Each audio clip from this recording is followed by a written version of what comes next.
Non, allez-y. Alors, Laurent Stocker, allez-y. Non, allez-y. On dit skål, mais c'est de l'eau. Skål en norvégien, c'est à la vôtre. Bon, allez. Alors, je me lance puisque vous refusez de faire l'annonce. L'apéritif. C'est l'heure de l'apéritif, mais nous buvons de l'eau. Ouais. En tout cas, quelque chose qui ressemble à l'eau. Bonsoir à tous et à toutes. Vous écoutez ou vous regardez Quelle comédie, comme chaque lundi. Arthur Lenoir, qui est face à moi, assisté d'Andrea Vilchange, filme et répond en direct à vos commentaires. Ce soir, dans Quelle comédie, il sera question de La Dame de la Mer d'Henrik Ibsen, donc auteur norvégien. Mise en scène Géraldine Martineau, donnée à partir de ce mercredi 25 janvier jusqu'au 12 mars au théâtre du Vieux Colombier. Pour en discuter, nous recevons ce soir la metteuse en scène, on dit metteuse en scène, voilà, et puis comédienne, et deux des comédiens de la distribution. Géraldine Martineau, bonsoir. Je vais commencer Bonsoir. dans le sens inverse des aiguilles d'une montre. Il s'agit de votre deuxième mise en scène à la Comédie Française. Vous aviez déjà mis en scène La Petite Sirène, d'après Andersen, au Studio Théâtre, spectacle pour lequel vous avez obtenu le Molière du jeune public en 2020. C'est la Dame de la Mer est votre première mise en scène depuis que vous avez intégré la troupe, voilà, en tant que pensionnaire. Vous mettez en scène ce texte d'Ibsen et vous jouez le personnage d'Elida, qui se trouve être la Dame de la Mer. Voilà. Bonsoir, merci de votre présence. Elisa Erka. Bonsoir. Bonsoir. Alors, vous êtes comédienne, aussi metteuse en scène. J'ai vu ça dans votre biographie. Oui. Chanteuse. Oui. Voilà. Vous avez intégré... Productrice, animatrice. Productrice, animatrice. Tisseuse, siffleuse. Voilà. Voilà. C'est ça, ouais. Vous avez intégré la troupe en tant qu'artiste auxiliaire en avril 2022. Vous jouez Bolette, voilà, la fille aînée du docteur Wangel. Oui, Bonsoir. de son premier mariage. Issu de son premier mariage. Docteur Wangel, bonsoir Laurent Stocker. Bonsoir. Voilà, donc vous êtes le docteur Wangel. Oui. Vous êtes sociétaire de la troupe, vous êtes le père de Bolette, ici présente, et puis d'Hilde, époux d'Elida, épousé en deuxième noce, seconde noce, deuxième noce, on ne sait pas ce qui va se passer. Oui. Voilà. Alors, techniquement, ce spectacle, cette pièce, c'est une reprise, ce qui induit, je crois, un planning de répétition, on va dire, resserré par rapport à celui d'une création. En réalité, c'est un spectacle que vous avez répété et que vous n'avez jamais joué parce qu'il fait partie des dommages collatéraux de la pandémie et de cette période, voilà, pendant laquelle on répétait dans des salles vides et on postponait, on mettait de côté, on mettait au frais finalement ce sur quoi on avait travaillé pour ensuite le réintégrer dans une programmation ultérieure. C'est ce qui se passe avec La Dame de la Mer. Qu'est-ce que ça induit pour vous, notamment pour vous deux, puisque vous, Elisa Erka, vous n'étiez pas dans la première distribution. C'est inédit quand même. Inédit. Oui. Ça implique surtout qu'il y a 8 comédiens et il y en a 5 qui n'étaient pas de la première aventure. Donc c'est une recréation. C'est pas, on n'a pas repris exactement les mêmes places. Enfin, on fait une chose différente en fonction des uns et des autres. Moi, ma fille dans la première version était beaucoup plus petite. Alors là, ça modifie tout. Elle, je suis obligée de la regarder comme ça. C'est compliqué. Ça n'a rien à voir. Non, mais c'est évidemment, c'est une autre création. Géraldine, oui, c'est à cheval entre la reprise et la recréation. Ouais. Il y a quand même des choses sur lesquelles on a pu s'appuyer dans un confort de reprise. La scénographie, les costumes pratiquement, les lumières qui étaient presque faites. On a changé un acte et des détails, mais ça, c'était quand même un confort. C'est que ça fonctionnait et on a pu vraiment s'inscrire dedans. Mais en effet, en termes de jeu, comme il y a 5 nouveaux acteurs sur 8, ce qui est énorme, dont moi. Voilà, donc vous ne faisiez pas partie de la première programmation, enfin distribution. Oui. Et vous voilà la Dame de la Mer. Et voilà. C'est un projet ambitieux parce que vous dirigez vos camarades de la troupe, donc avec lesquels par ailleurs vous cheminez en tant qu'actrice. Vous mettez en scène cette pièce sur une scène nouvelle pour vous puisque La Petite Sirène c'était au Studio Théâtre et vous prenez ce rôle Oui. qui est le rôle principal. Oui, ça Avec s'est celui fait complètement de manière totalement accidentée et hasardeuse. Ça a fini par m'apparaître comme quelque chose qu'il était indispensable de faire, mais vraiment par des chemins très très sinueux. C'est-à-dire qu'on a vraiment eu des problèmes d'actrice pour jouer le rôle. C'est pas moi qui je ne l'avais jamais envisagé et voilà, c'était Suliane Brahim qui avait répété le rôle pendant 2 mois, qui a pris un congé pour aller jouer à l'Odéon dans Vania de Galina Stoyev. Et finalement, ça devait être une autre actrice et voilà, et finalement plus d'actrice. Par le jeu de l'alternance. Le jeu d'alternance. Ça arrive souvent. Hein. Il est arrivé, ce qui est quand même particulier, parce que c'est un rôle exceptionnel. Il n'y a pas tant que ça de premier rôle féminin. On en manque, on voit bien. C'est Lyre, c'est Tartuffe, c'est Danton. C'est comme ça tous les ans. C'est comme ça dans le répertoire. Et là, il y a Une dame de la mer, ce qui est quand même formidable. J'imagine, bon, il fait un peu peur, je pense, le rôle, mais en soi, qui pourrait être Pourquoi un il rôle... fait peur, le rôle ? Parce qu'il est mystérieux, il est trouble, il demande... Enfin, je pense qu'il peut faire aussi peur à des actrices, mais enfin, quand même, c'est un rôle génial, et il s'est retrouvé qu'il n'y avait pas d'actrice pour le jouer, ce qui est quand même fou. Et du coup, voilà, comme il y avait peu de temps, il m'a semblé évident. Déjà, il m'a appelé très fort, en fait. Et puis, il me semblait même que c'était le plus simple pour le spectacle. Puis c'est pour ça que tu voulais le monter aussi. Et parce voilà, que ce rôle te parlait. tout a voilà. été recoupé finalement. Maintenant, tu vas le jouer, Et donc, voilà. Voilà, c'est aussi simple que C'est ça. aussi simple que ça. Voilà. Quelquefois, les hasards. Mais finalement, oui, ça a été assez... Reprendre une pièce qui n'a pas été jouée et donc disposer de moins de temps, ça change vos méthodes de travail ? Ça change quelque chose ? Bah, on a eu 3 semaines en tout, là. Donc c'est vrai que d'habitude, on a 2 mois. Mais comme on avait eu 2 mois il y a 2 ans, il y a une partie de la distribution qui a un peu infusé tout ça. Et qui communique mais on a au dû nouveau... refaire... Géraldine n'est pas du tout Suliane, c'est pas du tout les mêmes actrices. Donc moi, pour moi particulièrement, j'ai dû... on a recréé un couple, quoi, qui n'était pas le même. Le couple avec les enfants, même chose... Parce que vous avez changé de femme et vous avez changé d'enfant. J'ai changé de femme et j'ai changé d'enfant. Toute la famille. C'est des choses qui arrivent dans la vie. C'est hein. bien. Les enfants, c'est un peu plus périlleux quand même.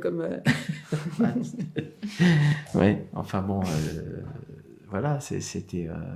non, ça s'est fait comme ça. Et puis on va voir ce qui se passe demain, parce que demain, c'est la couturière. Il y a quand même déjà pas mal de public. C'est du public maison, donc en général... plutôt bienveillant, donc on va voir. C'est vrai qu'on attend maintenant, on attend les réactions maintenant, parce que c'est comme une création, on a toujours peur de qu'est-ce qui va se passer, comment les gens vont réagir, voilà. Donc là, on attend. Elisa, Bolette, donc Bolette en 3 semaines. Bolette. Bolette en 3 semaines. Bolette est un prénom quand même. Oui, Bolette. Avec lequel on peut jouer. On se souvient, voilà. en tout cas. Ouais. Bolette et... Oui. En 3 semaines, super bien, parce que déjà, il y avait une captation, quelque chose de très cadré, très clair à suivre. Donc, finalement, ça va vite. Et puis, ce qui était très agréable avec Géraldine aussi, c'est qu'elle fait confiance quand même aux nouveaux arrivants. Et c'est très agréable parce que ça peut vite être déplaisant aussi d'aller dans les pas de quelqu'un sans trop savoir pourquoi on le fait. Donc, on avait le droit de réinventer, de proposer, de aussi lui proposer des choses. Elle s'est laissée aussi embarquer avec nous. Donc j'ai trouvé quand même... Moi, je me sentais dans un processus de création et pas de reprise, en tout cas. Je me suis sentie là-dedans et c'était agréable. Alors, Géraldine, c'est une pièce assez complexe, La Dame de la Mer. Il y a l'aspect psychologique des personnages, et notamment des personnages féminins. C'est un élément important. Le surnaturel intervient à plusieurs reprises, notamment... à travers le personnage de l'étranger. Il est question de sentiments amoureux, il est question de libre arbitre, de dépression. Enfin, il y a des tas de choses qui convergent. À quel endroit, vous vous êtes saisi de ce texte ? C'est-à-dire comment vous l'avez, en d'autres termes peut-être un peu moins élégants, par quel bout vous l'avez pris, ce texte ? Quand vous le découvrez, moi, ce qui m'a semblé central et ce qui m'a appelé, je pense, le plus, c'est comment... c'est Elida Wangel à la base, et comment pour Elida quelque chose, que ce soit une culpabilité, quelque chose de non résolu, Donc là, c'est cette histoire avec ce marin, cette promesse Cet qu'elle avait étranger, faite et qu'elle n'a pas tenue. Donc tout ce que ça a engendré derrière peut devenir jusqu'à avaler, peut prendre une place, jusqu'à ce qu'elle Monstrueuse. monstrueuse. Après, on n'existe plus, on n'est plus clair à rien. Et tant qu'on ne sait pas bien ce que c'est, tant qu'on parle pas, tant qu'on pose pas des mots, tant qu'on n'est pas compris par les autres, tant qu'on fait pas un chemin, elle va tous les jours prendre des bains de mer. Elle est complètement en friche. Il se passe plus rien dans leur couple. Elle prend pas place dans cette. Et ça, moi, ça me parle vraiment. Et pour le personnage de Wangel, c'est comment en voulant tout régler, un peu tout contrôler, il représente une forme de patriarcat, mais pas du tout dans un cliché. C'est un personnage aussi très touchant, qui est fou amoureux de sa femme. Très tendre, qui veut tout faire pour essayer de la sauver. Il essaye tout quand même, ce personnage. Non, mais il essaye tout, il donne du mal. Il essaiera tout jusqu'à la limite de ce que le patriarcat lui a mis dans la tête. Oui. Et c'est ça qui est beau. C'est que c'est aussi une pièce féministe, je dirais, parce que c'est une pièce qui montre que même écrite au XXe siècle, 1888, je crois. Fin 19e, ça montre que Ibsen avait déjà compris que la place des femmes n'était pas la place qu'on doit leur réserver déjà à cette époque-là. On est toujours dans ces problématiques-là aujourd'hui, mais Ibsen l'avait déjà compris. Et ça, c'est intéressant. Votre personnage de Dr Wangel, il sait pas quoi faire pour aider sa femme. Il sait pas quoi faire, voilà. Il veut absolument la sauver. Il ne sait plus comment la prendre. Mais il a quelque chose à lâcher quand même. Il est dans le contrôle. Et il est dans le contrôle. Il a des solutions. C'est un médecin. Il veut faire bien. Il est père de famille. C'est la petite bourgeoisie de province suédoise qui essaye de bien il a des solutions très cartésiennes, etc. Sa première femme est morte. Il s'est dit bon, j'ai maintenant une autre femme. Comment on règle familialement, etc. Et c'est par cette figure-là aussi, la figure d'Ibsen lui-même, qui avait un père alcoolique et qui lui-même, à un moment donné, quand il était directeur du théâtre, a sombré dans l'alcool. À Oslo. Oui. Et il a été mis un peu de côté d'ailleurs à cause de ça. Et comme il a fait des études de médecine, qu'il a lui-même été pharmacien, moi je peux pas m'empêcher de voir dans Wangel la figure, évidemment, d'Ibsen. C'est pour ça que je me suis laissé pousser la barbe. Sinon, on n'y croit pas. On croit pas à quoi? Au fait que ce soit Ibsen réincarné. J'ai l'air trop jeune. Et Ibsen était marié avec une féministe. Sa femme Susanna était, je crois, une féministe militante. Et c'est son histoire. Sa femme devait avoir un peu ces accès de. Il dit, elle est tellement changeante, elle peut se transformer d'un moment à l'autre. Et vous n'avez jamais remarqué que les gens qui vivent au bord de la mer sont des gens à part? C'est comme si tout leur être était lié à la mer. Leurs idées sont soumises au flux et au reflux. Et voilà, je suis en train de faire une italienne. Parce que comme on n'a pas de répétition aujourd'hui, et que demain il y a du public, et je vais vous faire tout le texte. Alors. Non, parce qu'on avait dit qu'on terminait pas trop tard ce soir. Non, mais ce que je veux dire, c'est que voilà, c'est intéressant parce que ça parle effectivement des gens qui vivent au bord de la mer. Et les gens qui vivent au bord de la mer, c'est vrai que c'est des gens à part. Et les insulaires aussi. Les Corses ne sont pas les Sardes, les Corses, les Crétois, par exemple. C'est des gens qui sont il y a le vent, il y a le flux, tout ça. Moi, j'ai une copine grecque qui me racontait que en Crète, il y a un panneau en grec, c'est marqué ne tirez pas sans raison. Parce que ça rend fou. Non, mais parce que ça veut dire que si vous avez une raison, vous pouvez tirer en gros. Oui, c'est ça. Non, et puis ça arrive. Non, mais oui. Que les gens tirent sans raison parfois. Ils ont la gâchette facile, mais ça raconte quelque chose aussi. D'être au bord de la mer, je pense que ça la mer, on y reviendra, mais ce que vous dites là, la mer, c'est l'élément un peu surnaturel aussi. Toi, c'est pas la mer. Est-ce que c'est un des éléments qui nous tire vers le conte, vers quelque chose de... La mer, c'est là que c'est fondé cette promesse qu'elle a faite à cet homme. À cet homme, ils se sont unis à la mer et oui, c'est un symbole très fort dans la pièce. C'est là-bas qu'elle va prendre aussi des bains quotidiens. Elle représente presque son amant aussi. Enfin, là, on est freudien. Oui.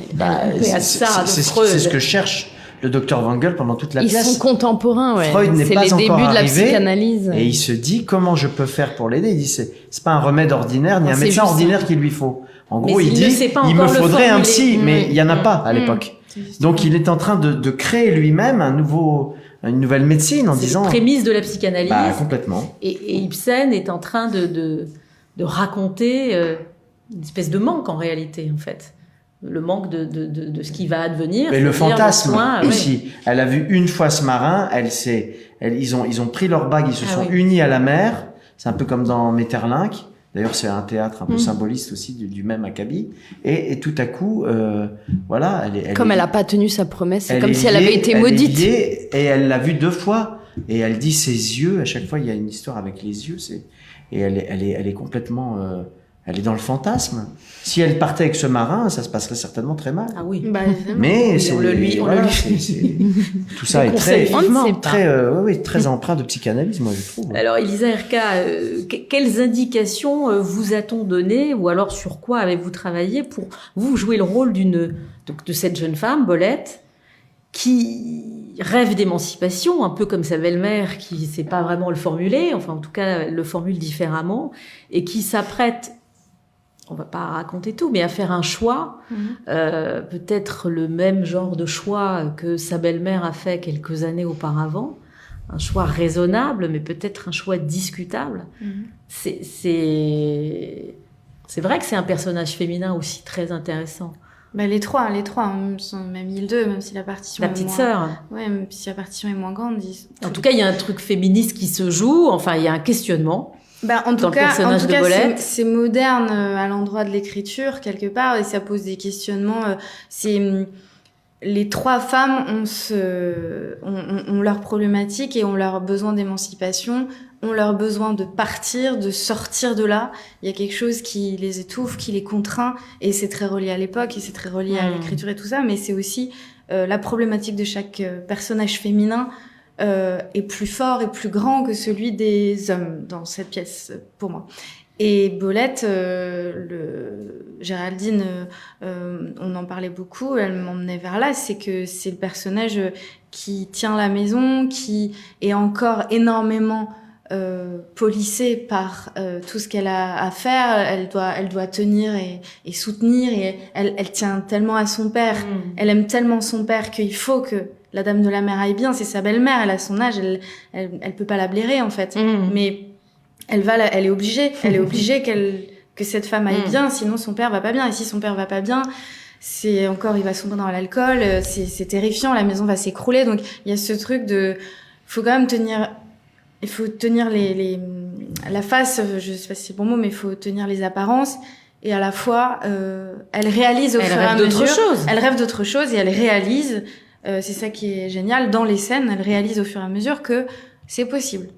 Elle s'était presque même pas posé la question que ce soit possible. Elle rêvait d'ailleurs, mais parce qu'un homme lui dit que c'est possible aussi. Ben, c'est possible d'aller ailleurs grâce à un homme. Son ancien professeur, qui est Son joué vieux par professeur. Benjamin Son Laverne vieux Arnold. professeur. Et Qui a changé de coupe de cheveux depuis Pour l'occasion. la version il y a 2 ans. Oui. Ouais. Et ce personnage s'apprête à faire ce choix qui fait un peu écho à celui de cette belle-mère qui a le même âge. C'est vrai. Et qu'est-ce que ça questionne, ça, justement, ces 2 féminins De toute façon, c'est une pièce sur le libre arbitre, sur la liberté. C'est ça l'enjeu de la pièce, c'est la liberté. Oui, moi je crois vraiment. Même s'il y a cet enjeu qui est très fort aussi chez Wengel, voilà, pour moi, le patriarcat se fissure avec lui. C'est-à-dire que même s'il est tendre, il est trop dans le contrôle. Il veut trop tout décider, il veut trop... Finalement, ça, c'est encore très moderne. C'est-à-dire que, en fait, même sous des visages de tendresse, s'il y a un homme qui dit « il te faut ça, on va faire ça, je décide pour toi que tu dois faire ça », jusqu'au bout, quasiment, c'est ce qu'il dit. L'horreur. et ben en fait il y a un problème, donc il va C'est faire l'horreur. et il dit je veux ma liberté, je ne peux pas te donner cette liberté que tu demandes. Il n'en est devoir pas de te capable. défendre. Donc il y a une figure paternaliste, patriarcale qu'il va Elle va tomber qui dans va le se même fissurer, échec. qui va se fissurer. Qui va s'exploser, et c'est ça qui est aussi très beau. Mais elle, en fait, et elle sait, et ce qui est beau aussi, c'est qu'elle s'en rend compte pendant la pièce, et Lida aussi, c'est qu'en fait, il n'est question que de liberté de choix, une liberté de choix qu'à l'époque, elles n'avaient pas, les femmes. Il fallait donc. Mais les hommes, pas tellement non plus, d'une certaine façon. Chacun était dans son Oui, sillon. chacun était dans son Oui, mais c'est quand même les hommes qui décidaient les hommes pour gagnaient les l'argent. femmes qu'ils avaient mais- épousées. C'est eux qui avaient les mains mises sur Là, il est question de, par exemple, l'économie, chez etc. Bolette et Elles n'avaient Lida, pas le droit d'avoir de... ce sont des femmes qui ont besoin Votez d'un pas, homme. ni rien. Elle dit, j'étais sans secours, sans soutien, rien d'étonnant à ce que j'ai accepté l'offre que tu m'as faite d'assurer mon avenir. Et Il ne elle, s'agissait pas pour moi d'assurer son... Allez-y, vous ne pouvez pas vous arrêter. Non, non. Et elle, Est-ce que vous c'est savez mon pareil. texte Elle a besoin de ce professeur qui lui Oui, et puis propose. même, elle se pose la question, c'est ça qui est génial. Le filage d'hier, j'ai eu un trou à ce moment-là, mais le moment où elle discute avec l'autre personnage masculin qui est Lindstrand, Joué par Adrien Simon. voilà, elle réalise vraiment que il la met devant le fait accompli de, bah, vous pourriez peut-être apprendre un art avec un artiste tel que moi, donc lui il essaie de se vendre évidemment, mais ah bon, je pourrais Oui, parce apprendre que un lui, talent. il est très mignon, mais finalement, il est dans la même logique que Oui, il est très mignon, il est très malade tous aussi. les autres hommes. Oui, il est un peu Et malade. très Pas très misogyne, bien. Pas- ouvertement Oui, misogyne. Ça va mal se passer. Oui. Mais ce qui est génial, c'est que cette pièce résonne encore de manière tellement actuelle. Même si on a un petit peu moins directement besoin des salaires des hommes pour pouvoir décider de quelque chose ou quoi, mais tout est encore tellement, tellement actuel. C'est vrai que le rapport à l'argent et le thème de l'argent est assez présent, en fait. Ça revient à chaque fois qu'elles se posent la question de la liberté et de la responsabilité de leur propre vie et de leur propre choix. Oui, en cela, c'est assez moderne, je vous l'accorde. Alors, parfois, l'humour se ferait, parce que c'est une pièce assez... aux accents un peu sombres, et puis on parle de la scénographie, mais au milieu du ruisseau, parfois il y a de l'humour, il y a une forme de légèreté, il y a le personnage de Balested, c'est ça, joué par Alain Langlais, qui est assez léger, assez drôle, et en tout cas il choisit ce territoire-là, celui donc d'Arnolm.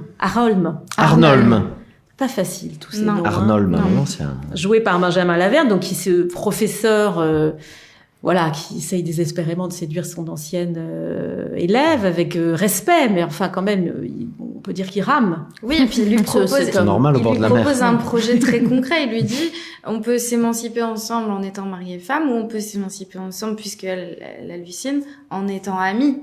Et ça aussi, c'est intéressant. C'est encore un autre... Mais est-ce que vous y croyez? Parce que, voilà, il essaye de l'épouser, enfin, de lui proposer de l'épouser, il sent que il n'a pas une adhésion totale. Non, c'est pas ouf. Donc, il se dit, soyons amis. Est-ce qu'on y croit 2 secondes? Elle n'a pas l'air d'y croire. Non, c'est que lui, il se résout, il voit bien qu'elle n'en a pas du tout envie, même pour 2 Moi, secondes. j'ai l'impression qu'il a vraiment ce côté chevalier servant Oui. qui pourrait être prêt à... Puisqu'il sacrifierait, il était quoi. amoureux d'Elida 10 ans avant et elle n'avait pas donné suite non Elle n'avait plus. pas compris. Et il est resté fidèle à ses souvenirs. Il dit il n'a eu d'aventure avec personne depuis. Les femmes, c'est pas son truc, quoi. Donc Il on a peut pas- imaginer. il aimerait bien, là. Il Il aimerait bien, oui. Il aimerait bien, mais finalement, c'est elle qui propose ça. Et le docteur Wangel lui écrit en disant « Il y a quelqu'un qui soupire pour vous.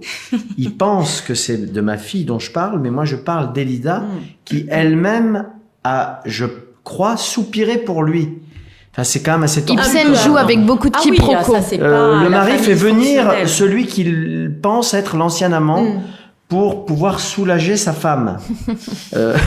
C'est généreux. Oui, c'est généreux. intéressant. C'est ouvert comme point de vue. Non, c'est-à-dire que pas au sens sexuel, au sens où il dit si vous lui parlez du passé, ça lui fera du bien. J'ai pensé. Il prend des risques, ce mari. J'étais quand sur même. une Ouais. fausse. Oui, il prend des risques. Il est très Et il en amoureux. prendra jusqu'à la fin, et c'est lui qui va réussir à quelque part la sauver entre guillemets. Enfin, Oui, et puis à Il y a un à amour, sauver hein. son histoire. oui, bien sûr. Donc, l'humour, il y a quand même... Moi, effectivement, vous avez évoqué le filage d'hier soir. Donc, j'étais présente au filage. Filage, ça veut dire que vous jouez la pièce devant un public très restreint. Et voilà. Vous étiez 7 ou 8. Voilà. Mais quand même, Des j'entendais photographes. rire. Il y a des moments un peu inattendus de Oui, bien rire. sûr.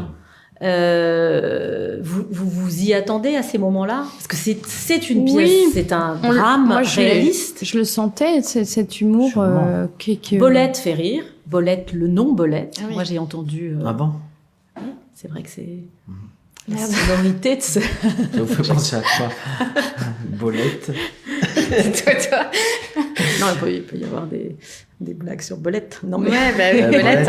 Non, mais il y a un humour, Bolette de de cidre. situation, il y a un humour... Le personnage d'Adrien Simion, donc ce fameux jeune homme... là, Il y a un l'histoire humour peut être un peu- il y a un humour cruel. Oui, aussi. c'est très cruel. Il y a un humour de situation et parfois il y a un humour de jeu aussi. Par exemple, je pense que Benjamin Laverne, il apporte de l'humour parce que c'est aussi un acteur qui aime aller sur ce territoire et je trouve ça très bien parce que tout cohabite en fait. Bah, c'est-à-dire qu'il a un rôle qui lui permet aussi. Oui. Oui, qui lui Parce permet, que mais un il est autre dans le acteur quiproquo. aurait pu aussi Il est dans l'emmener le peut-être quiproquo. ailleurs. Ah oui, il y a le quiproquo. Bah, il est dans Voilà. le quiproquo. Mais On n'est pas chez là- Fédo, mais il est dans le quiproquo Ouais. quand même. Oui. Il pense qu'il est venu pour quelqu'un, c'est pas ça. Enfin bon, Mais c'est ça qui est beau, s'il y a tout. Ben, moi, je la trouve magnifique, cette pièce. Puisqu'il y a à la fois des questionnements très profonds, il y a de l'humour, mais il y a beaucoup d'onirisme aussi. Il y a Comment- du drame. Comment vous vous êtes débrouillé? Parce que c'est quand même un exercice d'équilibriste. Hein. Oui. Parce qu'on peut vite tomber dans le pathos ou peut-être le trop surnaturel, parce qu'on n'a Ouais. pas parlé de ça. Comment vous parlez de l'alcoolisme, mais en fait c'est suggéré C'est avec jamais une dit phrase. vraiment. C'est Enfin, dit. voilà, C'est dit. c'est Mais on ne voit Ah, jamais j'avais Van pas Gogh pensé. ivre. Suggéré Non. même, ouais. c'est suggéré avec C'est l'épisode suggéré parce d'aller qu'il chercher. il va au bar du voilà. il essaye de voir s'il y a des connaissances, il va au bar et là, Moi, je le dis plusieurs fois, mais de et, manière... voilà. Comment vous tenez ce fil-là, cet équilibre quand même très précaire tout le temps, sans Mmh. comment Bah, ça se sincèrement, vous en discutez elle est ensemble difficile cette pièce. Et je pense que cette expérience qui n'était pas que simple il y a 2 ans, qui a parfois même été un peu dure, je pense qu'elle était en fait indispensable parce qu'en fait, cette pièce, je crois qu'il n'était pas de trop d'y passer 2 fois. Elle a été peu montée. Mmh. Oui, c'est une pièce qui est Ça peu n'a pas montée. toujours été, je crois, toujours réussi. Et je vois bien pourquoi. Et je ne sais pas ce que nous, voilà, hein, c'est pour le moment, on va bien voir. Mais c'est vrai que elle est dure, je le sens. Et j'ai l'impression là déjà, au moins, on commence à avoir une bonne connaissance de la pièce. Donc, au moins, voilà, ça, on sait de quoi on parle. On La a fable, bien elle se brassé. raconte, quoi.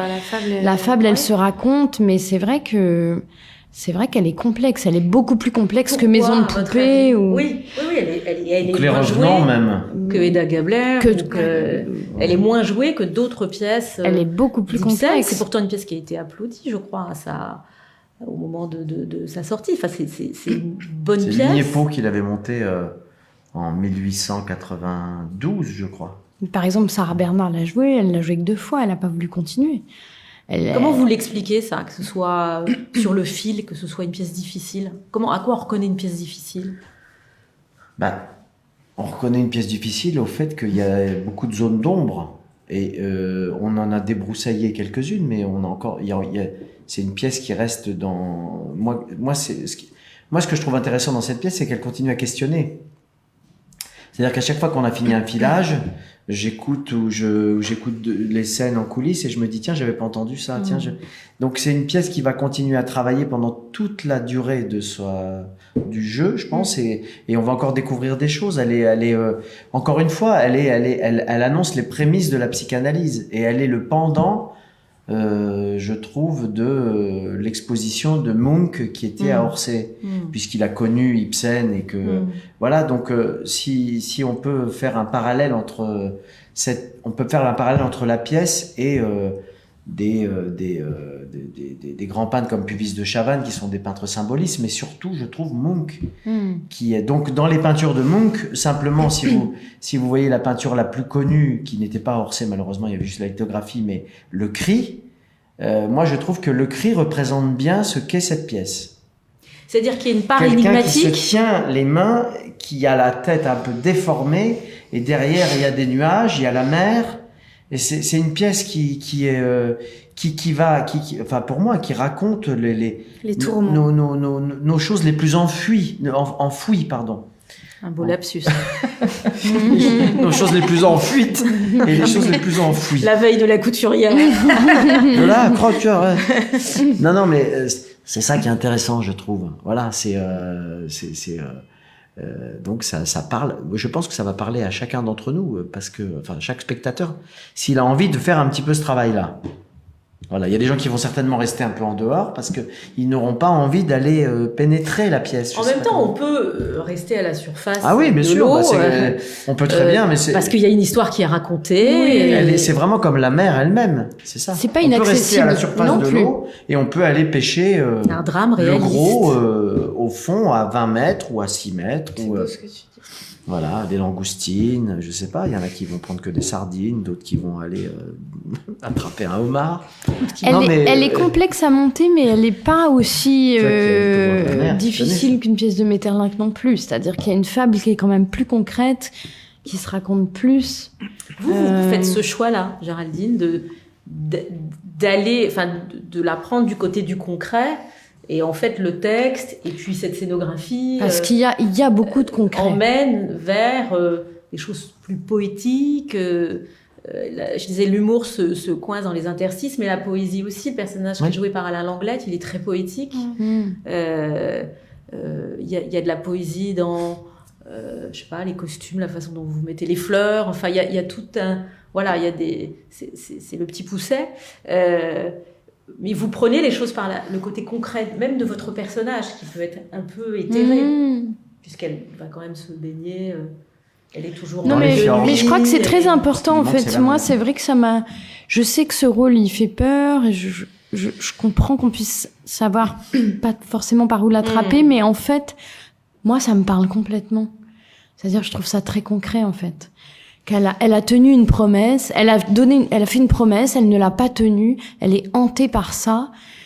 Et en fait, ça commence à la coloniser, son esprit est colonisé, jusqu'à peut-être avoir provoqué la mort d'un enfant à qui elle a donné naissance. Et tout chez elle... Qui aurait les mêmes yeux que ceux tout, de l'étranger. tout chez elle est en friche et tout leur couple ne peut plus être. Mais moi, ça me parle totalement, je trouve pas ça... Les yeux. Enfin, parfois, je veux dire, notre esprit, il a beaucoup de force et... Oui. Alors, le surnaturel, qui est un élément important dans la littérature scandinave, on est chez un auteur norvégien, par quel élément dramaturgique, scénographique vous l'amenez ? Est-ce que vous pouvez nous expliquer comment il intervient concrètement ? Parce que c'est une gageure quand même, du point de vue dramaturgique, de le suggérer sans l'appuyer. Et comment vous décidez de le matérialiser avec il y a de l'eau, il y a de l'eau, il y a le personnage qui est il y a cet étranger qui est c'est à la fois il est de chair et d'os, c'est dit, et puis c'est moi je pense que c'est concret toute cette histoire, il existe. Parfois on en doute un peu. Mais voilà, à la lecture première de la pièce, on a comme un petit doute. Est-ce que ce serait un fantôme ?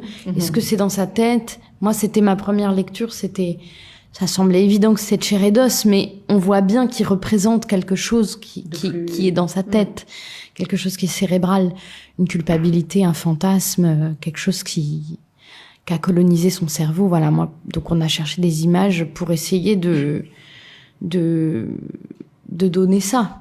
À la fois, c'est un acteur, hein, c'est pas, il est là, mais on a essayé de partir au fond de la mer avec lui, de partir dans d'autres images, que ça puisse parler à d'autres parts de notre cerveau aussi. C'est quand même un théâtre qui est là pour ça aussi. Si la petite voix de l'étranger peut aller susurrer, réveiller des choses dans d'autres... Il y a une voix, c'est une pièce qui parle de l'inconscient aussi beaucoup. Un rythme particulier chez Ibsen. Parce qu'on sent que c'est en cela que je me disais que ça devait être difficile à jouer. Il y a un rythme assez lent et en réalité, on ne sait pas exactement ce qui rythme les scènes, c'est pas très perceptible. Alors c'est pas la puce à l'oreille. Vous me parlez de Feydeau. Non, mais il faut pas tomber dans ce travers de jouer lentement, justement. L'éthéré. Il faut justement, les quelques jours là nous ont servi aussi à resserrer un peu. Bon, c'est un drame, mais réaliste. C'est en relisant ça hier que je me suis dit, il faut vraiment faire attention à ça. C'est-à-dire qu'il y a des actions, il y a une narration. Il y a des choses il y a des choses normales avec des gens qui vont boire un verre, et puis tout à coup il y a quelque chose d'anormal qui arrive. Mais c'est ces creux-là qui seront d'autant plus importants s'il y a une chose qui paraît normale à la base. Et dès qu'elle arrive, elle a vu d'autres choses. Elle a été dans le fjord. Elle dit l'eau des fjords c'est une eau poids, c'est quoi? Flasque. Voilà. Ça se passe pas bien. Le fjord, il se passe des choses. Et ça joue juste pour rebondir là-dessus, c'est plus c'est pris de manière concrète, en fait, plus on entend aussi les moments, et ils sont très forts dans cette pièce et dans sa mise en scène, des moments de suspension qui sont picturales, en fait, ces moments-là un peu de rêve où on sait pas trop où on est, mais qui sont les moments extrêmement nécessaires au théâtre, où ça nous permet de nous décaler un peu. Ben, c'est les moments un peu de suspens. Il y en a plein entre Wangel et Elida, et c'est pas que l'étranger qui amène cette note de surnaturel, c'est aussi ce truc de... Ça paraît normal, puis tout à coup, ça l'est plus. On se permet on vit une émotion tellement forte qu'on la suspend, on la marque, on l'élargit, on prend le temps de la marquer, et hop, on revient dans quelque chose un peu plus naturaliste. Et ça c'est ces contre-pieds là de rythme qui permettent d'entendre bien les choses. Et ils existent les deux dans la pièce.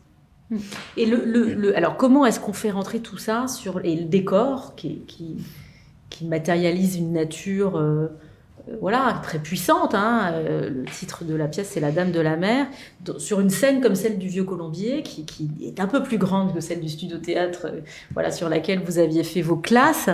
Ça aussi, c'est une gageure. Oui, surtout qu'à la base, il nous aide pas, Ibsen. Il y a 12 lieux. Voilà. Donc j'ai vraiment tout resserré. La maison, il y avait une véranda, il y avait encore un autre lieu. Il y avait énormément les fjords, la barque. Il y avait des marécages. Il y a même là, il y a encore beaucoup de lieux, mais à la base, dans la vraie version, il y en a 3 fois plus. Donc, dans la pièce telle qui... Ouais. Ça, par exemple, c'est bête, mais peut-être ça fait peur aussi. Donc, nous, on a resserré. Il y a des unités de lieux multiples. Il y a ce qu'il appelait véranda. Bon, nous, c'est une espèce de terrasse. À côté, il y a l'espace un petit peu marécageux, qui est une métaphore de la condition des deux filles de Wangel qui sont coincées dans une eau... comme les carpes. Flasque, voilà, flasque comme les carpes, et qu'elles sont en train de vivoter là, comme elles, mais qu'elles n'iront jamais dans le fjord. Donc ça, c'était assez important. C'est poétique, c'est métaphorique, voilà. Donc on a fait une espèce de barque avec une mare, de la boue, de l'eau. Où vous clapotez. En fait, c'est une maison un peu proprette, avec des canapés quand même un peu jolis, parce qu'on est quand même chez les Wangel, médecins de district. Mais tout ça est sur... on s'est inspiré de Tarkovsky, tout ça est sur c'est sur de la boue, voilà. Ça peut s'enfoncer, quoi. La boue dans laquelle tout le monde s'est englué. La boue dans laquelle tout le monde s'est englué, exactement. Et après, derrière, on a procédé par plusieurs fonds possibles pour créer, plein d'images de fjords, ou des images plus étranges. Alors, Éric Ruff écrit, votre administrateur général, dans l'édito qui précède ce document sur votre pièce, que vous avez sans doute un paysage intérieur tellement plus tourmenté qu'attendu. Ça, j'imagine que vous l'avez lu. Alors, il fait notamment référence à votre blondeur et à des choses tension entre l'image et ce qu'il en est réellement. C'est un décor et c'est une pièce qui, vous dites que vous avez reconnue. Ce sont des choses qui vous parlent à vous intimement. Ce côté sombre derrière la lumière. Est-ce que c'est aussi pour ça que finalement c'était si évident ce rôle qu'il a fallu, saisir? Moi, ça m'appelle totalement. Ça fait quand même énormément de choses de ma vie privée même. Mais au-delà de ça, oui, je pense que c'est vraiment un théâtre. Moi, j'ai découvert Ibsen en jouant Le Canard Sauvage, le rôle d'Edwige, qui est magnifique, qui est très très belle aussi, Le Canard Sauvage. Je suis passionnée par toute l'œuvre d'Ibsen. Je trouve que vraiment c'est un dramaturge incroyable. Et cette pièce, oui, me parle tout particulièrement personnellement. Et puis ça s'inscrit dans une histoire. J'ai monté Strindberg, j'ai monté Maeterlinck, j'ai monté Andersen, Ibsen. C'est des voisins. Après, plus ou moins, parce que, voilà, en fait, là, La Dame de la Mer, c'est un peu de Strindberg, un peu de Maeterlinck. Il y a une petite sirène, enfin, il y a des questions. La sirène. Et puis, il y a des histoires d'émancipation féminine, il y a de. Alors, j'ai lu que ces personnages de femmes obsédées par la mer, on appelle ça des ondines. Oui. Une ondine, oui. Sans majuscule, donc pas Ondine de Molière, c'est ça, c'est une figure. Mais la petite sirène, c'est une figure d'Ondine aussi, non? Ou est-ce qu'on peut considérer que c'est le même genre de personnage, donc une espèce de fil que vous tirez depuis quelques années? C'est sûr, oui. Là, on est sur un diptyque. À voir s'il y aura un triptyque. C'est-à-dire qu'Ibsen fait écho à Andersen? Ah bah oui, là, c'est sûr qu'il y avait il y a un écho. Alors attention, c'est pas du tout public. N'emmenez pas les enfants de 6 ans. La Dame de la Mer. Ah non. Mais c'est pas tout public du tout. Mais oui, il y a des échos. Il y a plein d'échos qui se font, bien sûr. Elisa, vous, c'est un beau rôle de... Au-dessus de 10 ans, c'est compliqué. Au-dessus de 10 ans? Même plus. En dessous même de plus, 10 ans. ouais. Pré-ado, moi je dirais. Ouais, 12-13 ans, moi je pense. Ouais. Petit ado. Elisa, on a beaucoup parlé du côté féministe de cette pièce, de ces personnages. Vous avez un beau rôle de femme, effectivement, et est-ce que ce type de rôle, c'est on parlait du répertoire, effectivement, de Danton, du Roi Lear, enfin, tous les textes qui sont là aujourd'hui, c'est compliqué aujourd'hui de trouver des beaux rôles ou des grands rôles ou des rôles qui parlent de ces sujets-là. Je ne parle pas du répertoire spécifique de la Comédie Française, mais puisqu'on est là et que ces grandes pièces sont jouées à Salle Richelieu et qu'effectivement, il n'y a pas... Enfin, dans le Roi Lear, il y a des personnages féminins qui sont forts quand même. Oui. Danton, c'est plus... Dans toutes les pièces, il y en a qui sont forts, mais c'est vrai, est-ce qu'ils ont le temps de s'exprimer comme ceux des hommes? Je sais pas, je pense pas sûr. Oui, il est magnifique. C'est un sujet quand on est comédienne? Oui. Alors, je pense d'autant plus dans cette maison. Moi, je suis trop récente pour en parler. Et puis je suis auxiliaire, donc c'est des statuts, je pense que c'est pas pareil d'en parler à mon endroit, mais oui, non, mais en tant que comédienne, en tant que comédienne, évidemment, en tant que femme, tout court, en fait, c'est un sujet. C'est l'âge aussi chez une femme est un sujet, alors que chez un homme, il n'en est pas, ou moins, en tout cas. Ouais, c'est vrai. C'est pas... Là, c'est un magnifique rôle. Je suis ravie de finir mon année d'auxiliaire là-dessus. Je suis ravie. Et de rencontrer Géraldine encore plus. Laurent, vous avez de la chance. C'est vrai qu'il y a beaucoup de très beaux rôles masculins. Oui, bien sûr. Ouais. Ça, c'est un vrai problème. Aujourd'hui, puisqu'il y a les auteurs en général ont écrit plus pour les hommes que pour les femmes, et autant de Shakespeare, en plus, les femmes n'avaient pas le droit de jouer. Donc même les rôles de femmes étaient joués par les hommes. Donc effectivement, il est temps que les auteurs contemporains inversent la tendance pour que dans 2 siècles... Non, je plaisante. Il faut à peu près ça. Non, il faut du temps. Il ne faudra pas une génération. Il faut du temps, c'est sûr. C'est sûr. Mais j'ai l'impression quand même que il y a une volonté, une recherche, en tout cas de la part d'Éric Ruff, pour que pour que les femmes soient distribuées dans des beaux rôles depuis quelque temps. Depuis son mandat, je trouve, il y a une volonté de ça. C'est très important, effectivement. Ouais. Mais c'est vrai que voilà, c'est ça. Mais sur les grands rôles titres, déjà, c'est vrai que c'est rare. C'est Médée, c'est Électre, mais bon, c'est une poignée de... C'est quelques poignées de grands mains. personnages. Ouais. Bon, écoutez, merci à Il faut que tous les femmes trois. jouent des rôles d'hommes. Mais ça, voilà. moi, je suis totalement d'accord. Laurent. Bah, Ça aussi, ça commence à se c'est faire tout un à peu. fait, Ça c'est tout commence à à se fait faire un peu. envisageable. Très peu, ouais. D'ailleurs, Denis l'avait fait avec Sarah Bernard le faisait déjà il y a un siècle et Ah, c'est le demi. Hein. contraire. avec Cécile Brune. Ah oui, mais on avait aussi Guillaume c'est- Gallienne Et qui Guillaume jouait un rôle Gallienne, de oui, femme. voilà. Sephora, là, joue un rôle de... Oui, mais alors femme si les aussi. hommes se mettent à jouer... Oui, non. Non, c'est l'inverse qu'il faut Chez vous, faire. Non, mais il y avait par exemple Fiona Shaw qui avait joué Hamlet. C'était formidable. Bah, bien sûr. Elle faisait Hamlet, elle était C'est formidable. sûr. Grande actrice, Fiona Shaw. Voilà. Anne Entre Alvaro a autres. joué Hamlet. Bien sûr. Et, voilà. Bon, Bon. demain la qu'est-ce qui se passe couturière. La couturière. Après-demain la première. La première. Voilà, merci à tous les Après-demain trois. la deuxième. Ah, normalement. Après-demain tout se la passe bien. troisième. Écoutez, Jusqu'au 12 mars. c'est Et ce on que va je- le c'est jouer. ce que je vous souhaite. On va en faire une quarantaine quand même. 42. On joue jusqu'au 12 mars, donc sans alternance, 6 fois par semaine, sauf le lundi.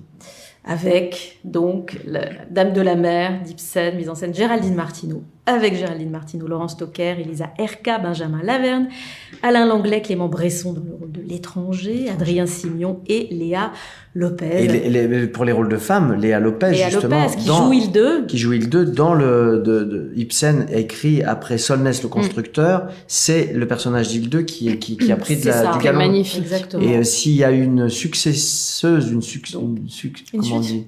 Non, si quelqu'un peut succéder à Elida, Ah oui, ce serait le... Hilde. ce serait Hilde, Hilde, parce dans qu'elle Solnès. elle est très attirée par la mort, elle est très attirée et, Elle est attirée par ce personnage joué par, par le Adrien personnage Signon, qui va est mourir, mourant, dont elle sait et qu'il elle est dit mourant. c'est excitant. Elle arrête pas de, D'avoir elle un- trouve la mort excitante, elle trouve tout ce que les autres ne trouvent pas excitant. L'idée Elle d'être ex- veuve, elle trouve ça excitant. Voilà, elle aimerait bien se marier avec lui parce que comme ça, elle se dit qu'elle va être C'est en un beau noir. personnage La féminin. mariée était en Ouais, noir. non, mais c'est des très beaux personnages, les trois, ouais. Bon, avant de vous Enfin, quitter... tous d'ailleurs.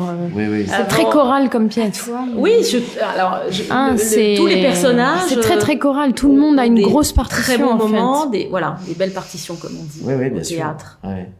Alors, avant de vous quitter, j'aimerais dire quelques mots au nom de l'équipe de Quelle Comédie au sujet de Georges Banu, universitaire critique de théâtre, essayiste. Il était l'un des grands penseurs du théâtre contemporain, proche d'Antoine Vitez et de Peter Brook. Il nous a quittés ce samedi 21 janvier. Et voilà, nous pensons à lui ce soir et les autres Absolument. soirs. À lundi prochain et bonne semaine. Merci de votre fidélité et allez voir La Dame de la Mer.